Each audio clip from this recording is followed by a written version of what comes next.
চুক্তি বাতিল করবে, কিন্তু এখন পর্যন্ত এই চুক্তি বিষয়ে পার্লামেন্টে কথাই তোলা যাচ্ছে না। আপনারা জানেন সংসদ সদস্য রুমিন ফারহানা যখন কথা বলতে চেয়েছিলেন কণ্ঠপ্রদানে, তাকে এই চুক্তি বিষয়ে কোনো কথা বলতে দেওয়া হয় নাই। আমরা বলতে চাই কেন এই চুক্তি ক্ষতিকর সেটা আমাদের জানা দরকার। এই চুক্তির ভেতরে এমন কিছু ক্লজ, এমন কিছু অনুচ্ছেদ আছে যেটা বাংলাদেশের শিল্প, বাংলাদেশের কৃষি, বাংলাদেশের স্টেট এন্টারপ্রাইজ, বাংলাদেশের সমস্ত ধরনের ব্যবসার জন্য হুমকি শুরু। আমাদেরকে বাধ্য করা হচ্ছে, বাধ্যতামূলকভাবে আমেরিকা থেকে 7,000 পণ্য বিনা শুল্কে আমদানি করতে হবে। পদ্মা সেতু, মেট্রো রেল এবং এলিভেটেড এক্সপ্রেসওয়ে নির্মাণের গর্বিত অংশীদার বসুন্ধরা সিমেন্ট। এবং এটা বাধ্যতামূলকভাবে চাপিয়ে দেওয়া হচ্ছে আমাদের দেশে। আমাদের দেশে একটা পোল্ট্রি শিল্প আছে, ডেইরি শিল্প আছে, কিন্তু আমেরিকান চুক্তি অনুসারে আমেরিকার পোল্ট্রি, আমেরিকার গরুর মাংস, মুরগির মাংস, ডিম আমরা আমদানি করতে বাধ্য থাকবো। কেন? আমাদের আমেরিকান মুরগির মাংস, গরুর মাংস, পোল্ট্রি, ডেইরি তো এতদিন লাগে নাই, আমেরিকার ডিম, আমেরিকার মিল্ক পাউডার এতদিন লাগে নাই, তাহলে কেন আমাদেরকে এখন এটা আমদানি করতে হবে?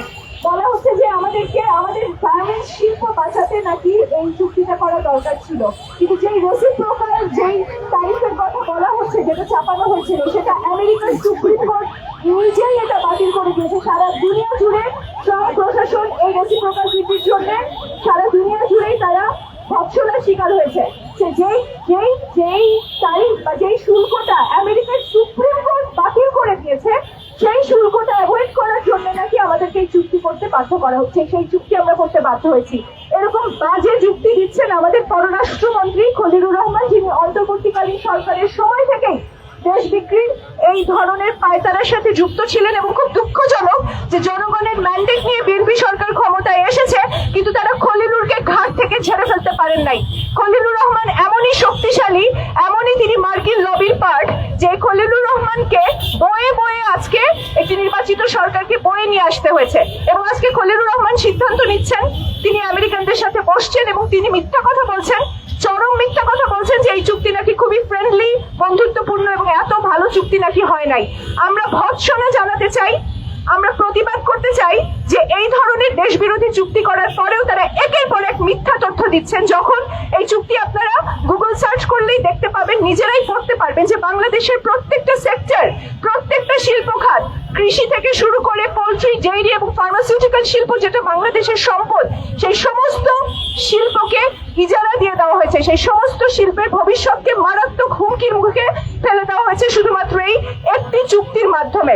আপনারা জানেন আমাদের ফার্মাসিউটিক্যাল শিল্পটা অনেক তিল তিল করে গড়ে উঠেছে এবং এই শিল্প আমাদের দেশের মানুষের 97%, 97% মানুষের জন্য সস্তায় ওষুধ সাপ্লাই দেয়। কিন্তু আজকে যদি এই চুক্তি কার্যকর হয়, তাহলে এই ফার্মাসিউটিক্যাল শিল্পকে বাঁচানোই আমাদের জন্য কঠিন হয়ে দাঁড়াবে। কারণ এটার জন্য আমাদেরকে ফার্মাসিউটিক্যাল শিল্পের জন্য, ওষুধ শিল্পের জন্য যে কাঁচামালটা আনতে হয় বাইরে থেকে, সেই কাঁচামালের জন্য আমাদেরকে ব্যাপক পরিমাণ রয়্যালটি পরিশোধ করতে হবে। এটার মধ্যে দিয়ে ওষুধ শিল্প টিকে থাকাটা খুব ডিফিকাল্ট হয়ে দাঁড়াবে। অর্থাৎ আমাদের জনস্বাস্থ্য খাতে একটা বিরাট প্রভাব পড়তে যাচ্ছে। এরকম বহু অনুচ্ছেদ আমরা দেখাতে পারবো যেটা বাংলাদেশের কৃষকের জন্য, শিল্পের জন্য ক্ষতিকর। এই চুক্তিতে বলা আছে যে বাংলাদেশের সরকার বাংলাদেশের কৃষককে ভর্তুকি দিতে পারবে না। আপনারা চিন্তা করে দেখেন কি ধরনের সার্বভৌমত্বের জন্য হুমকি স্বরূপ এই চুক্তি। আমার দেশের সরকার আমার দেশের কৃষককে সারে বীজে ভর্তুকি দেবে, সেটা আমেরিকাকে বলার যে আমরা নাকি ভর্তুকি দিতে পারবো না। আমরা কি কলোনিয়াল রাষ্ট্র? সেই কলোনিয়াল ব্যবস্থার মতো আমেরিকা আমাদের উপরে সমস্ত নিয়ম কানুন চাপিয়ে দিয়েছে এবং পররাষ্ট্রমন্ত্রী খলিলুর রহমান বলছেন যে এটা নাকি খুব ভালো চুক্তি। তো আমরা আমাদের পলিসি স্পেস, আমাদের পলিসি করার, পলিসি নির্মাণের যে সার্বভৌমত্ব, সেটা আমরা বিকিয়ে দিয়েছি সম্পূর্ণভাবে এই চুক্তির মাধ্যমে। আরো অনেক শত শত ক্লজ আছে যেগুলোর কোনোটাই বাংলাদেশের জন্য সুফল বা বেনিফিট বয়ে আনা তো অনেক দূরের কথা, বরং আমাদের প্রত্যেকটা সেক্টরকে হুমকির মুখে ফেলবে, আমাদের কর্মসংস্থানকে হুমকির মুখে ফেলবে এবং আমাদের কোনো শিল্প দাঁড়াতে পারবে না যদি আমরা এত আমেরিকান পণ্য বিনা শুল্কে বাংলাদেশের মার্কেটে আনতে দেই। একজন কাণ্ডজ্ঞান সম্পন্ন নাগরিক মাত্রই এই চুক্তির দিকে তাকালে বুঝবে যে কিভাবে বাংলাদেশের স্বার্থকে জলাঞ্জলি দেওয়া হয়েছে। আমরা অত্যন্ত দুঃখের সাথে, হতাশার সাথে দেখতে পাচ্ছি যে এই সরকার এই চুক্তি বাতিলের কোন ধরনের উদ্যোগ নেওয়া তো দূরে থাক, বাংলাদেশের শিল্প বাঁচানো, কৃষি বাঁচানোর কোনো চিন্তা তো দূরে থাক, তারা আমেরিকার সঙ্গে এক ধরনের সৌহার্দ্য মেনটেন করে চলছে। এটা থেকে আমাদের মনে হচ্ছে যে নির্বাচিত সরকারের জনগণের উপর আস্থা নাই, তাদের আমেরিকার উপর আস্থা যে আমেরিকা এসে তাদের সরকারকে টিকিয়ে রাখবে।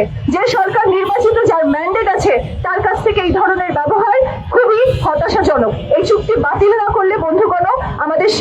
আমাদের কৃষক, আমাদের প্রত্যেকটা ব্যবসা খাত, আমাদের প্রত্যেকটা অর্থনীতির গুরুত্বপূর্ণ খাত বিপদে পড়বে। আপনারা এখানে যারা আন্দোলনের সাথে আছেন, আপনাদেরকে এটুকুই অনুরোধ করতে চাই যে আন্দোলন জোরদার করা ছাড়া এবং চুক্তি বাতিল করা ছাড়া আসলে আমাদের অর্থনীতির ভবিষ্যৎ অন্ধকার। আন্দোলনের সংহতি।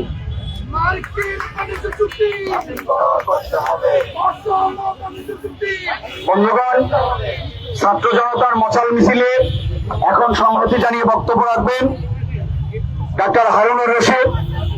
আমি ডাক্তার হারুনুর রশিদকে বক্তব্য রাখার জন্য আহ্বান জানাচ্ছি। অনেক কথা হয়েছে, আমি খুব বেশি কথা বলতে চাই না। আমি একটা কথাই বলতে চাই, এই চুক্তিটা এমন, এটা আমার গোলামীর চুক্তি। 1757 সালে আমাদের এখানে যেমন পলাশির প্রান্তরে আমার স্বাধীনতা চলে গিয়েছিল, তদ্রূপ একটা চুক্তি। অতএব এই চুক্তির বিরুদ্ধে যে আন্দোলন, এই আন্দোলনে বিজয়ী হওয়ার আমাদের কোনো বিকল্প নাই। অতএব মনে রাখতে হবে, আমাদের বিজয়ী হতে হবে আজ কিংবা কাল কিংবা পরশু।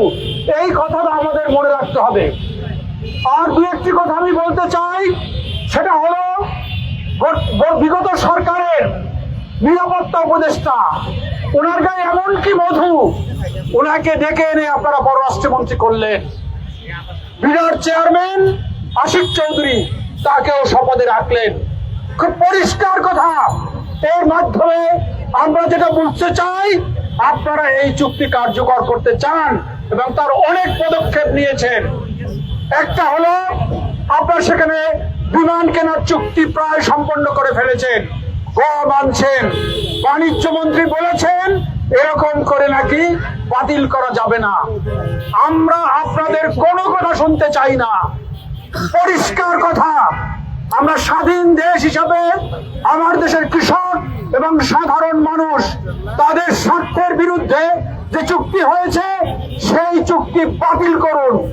বাতিল করার বিরোধ যদি না থাকে, তাহলে সরকার থেকে, সংসদ থেকে পদত্যাগ করুন। অন্যথায় এই জনতার যে রৌদ্র রোষ আসবে, তাতে অতীতের যে স্বৈর শাসকদের যে অবস্থা হয়েছে, আপনাদেরও তার চেয়ে ভিন্নতর কিছু হবে না। অতএব আমি আবারও বলছি, এই চুক্তি বাতিল করুন। প্রিয় ঢাকাবাসী, আপনাদের কাছে একটি আবেদন, যৌবনে যারা মুক্তিযুদ্ধ করেন নাই, তারা নানান অজুহাত করেন, যে কারণে যুদ্ধে যাই নাই, অমুক যাই নাই, তমুক যাই নাই। আজকে বাণিজ্য চুক্তির বিরুদ্ধে যারা আন্দোলনে আসবেন না, একদিন তারাও রাজাকার হয়ে যাবেন এবং তাদের এইরকম করে অজুহাত খুঁজতে হবে। সকলকে ধন্যবাদ। আমি অরুণাভ আশরাফ রাজ্যকে বক্তব্য রাখার জন্য আহ্বান জানাচ্ছি। এদিকে আসুন।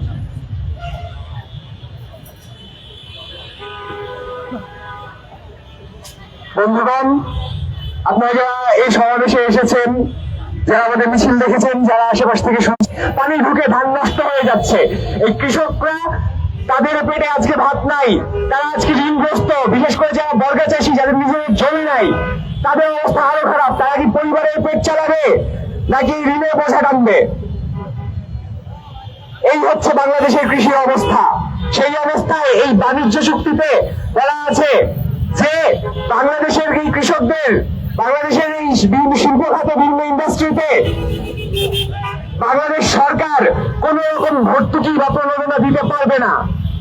এই ভর্তুকি বা প্রণোদনা দিতে গেলে সেটা মার্কিন যুক্তরাষ্ট্রের কাছ থেকে অনুমতি নিতে হবে এবং চুক্তি কার্যকর হওয়ার 6 মাসের মাথায় বিশ্ব বাণিজ্য সংস্থাকে, সেটাকে নিয়ন্ত্রণ করে এই মার্কিন যুক্তরাষ্ট্র সহ সকল সাম্রাজ্যবাদী শক্তি, তাদের কাছে রিপোর্ট করতে হবে যে কাদের কোন কোন খাতে কতটা ভর্তুকি দেওয়া হয়েছে।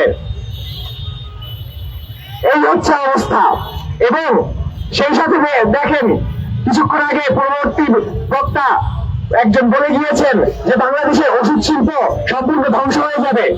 বাংলাদেশ এর আগে স্বল্পোন্নত দেশ হিসেবে, স্বল্পোন্নত রাষ্ট্র হিসেবে বাংলাদেশ আখ্যায়িত ছিল। গত আওয়ামী ফ্যাসিবাদী আমলে নানা রকম কারচুপির মাধ্যমে বাংলাদেশকে এর থেকে উত্তরণের একটা চেষ্টা করা হয়েছে, জিডিপি বেশি বাড়িয়ে দেখানো হয়েছে।